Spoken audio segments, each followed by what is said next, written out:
மந்திரத்தை மறந்தான் பிரம்மனே, அவனை சிறையினிலே அடைத்தான் முருகனே. பிரணவ மந்திரத்தை மறந்தான் பிரம்மனே, அவனை சிறையினிலே அடைத்தான் முருகனே. அதனால் கந்தனிடம் பிரம்மனும் இரழுவான், அதனால் கந்தனிடம் பிரம்மனும் இரழுவான். கந்தன் அடியவர்க்கு அவனும் அருளுவான், கந்தன் அடியவர்க்கு அவனும் அருளுவான். கந்தனிடம் செல்லுங்கள்,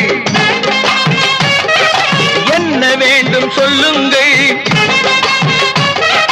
கந்தனிடம் செல்லுங்கள், என்ன வேண்டும் சொல்லுங்கள்.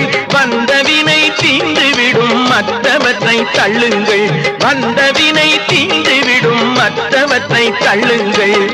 கந்தன் காலடியை